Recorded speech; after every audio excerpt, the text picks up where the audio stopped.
ವಿಶ್ವದಲ್ಲೇ ಚಿನ್ನ ಖರೀದಿ ಬಳಕೆ ಮಾಡುವ ರಾಷ್ಟ್ರಗಳ ಪೈಕಿ 2ನೇ ಸ್ಥಾನದಲ್ಲಿದೆ.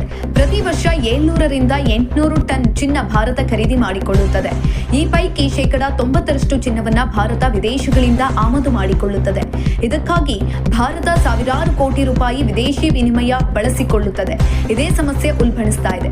ಅನಿವಾರ್ಯತೆ ಹೊರತುಪಡಿಸಿ ಚಿನ್ನ ಖರೀದಿಯನ್ನ 1 ವರ್ಷ ಮಾಡಬೇಡಿ ಅಂತ ಮೋದಿ ತಿಳಿಸಿದ್ದಾರೆ.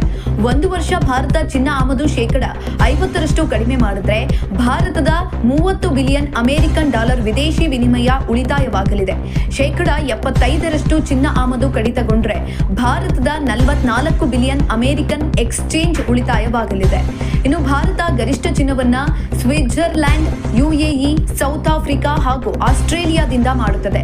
ಭಾರತ ಚಿನ್ನ ಖರೀದಿ ಗಣನೀಯವಾಗಿ ಇಳಿಕೆ ಮಾಡಿದ್ರೆ ಈ 4 ರಾಷ್ಟ್ರಗಳು ಕಂಗಾಲಾಗಲಿದೆ. ಕಾರಣ ಈ 4 ದೇಶಗಳು ಭಾರತದ ಚಿನ್ನದ ಮಾರುಕಟ್ಟೆಯಲ್ಲಿ ಅತಿ ಹೆಚ್ಚಿನ ಪಾಲನ್ನ ಹೊಂದಿದೆ.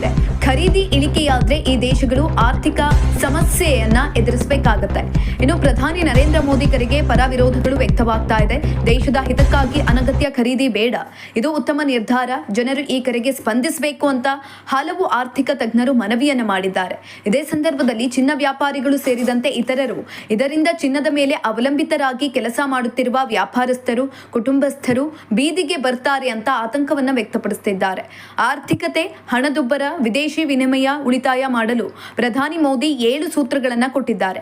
ಸಾರ್ವಜನಿಕ ಸಾರಿಗೆ ಬಳಕೆ, EV ಬಳಕೆ, ಪೆಟ್ರೋಲ್ ಡೀಸೆಲ್ ಕಡಿಮೆ ಖರ್ಚು, ವರ್ಕ್ ಫ್ರಮ್ ಹೋಮ್ಗೆ ಆದ್ಯತೆ ನೀಡುವುದು ಸೇರಿದಂತೆ ಹಲವು ಸೂತ್ರಗಳನ್ನು ಮೋದಿ ನೀಡಿದ್ದಾರೆ.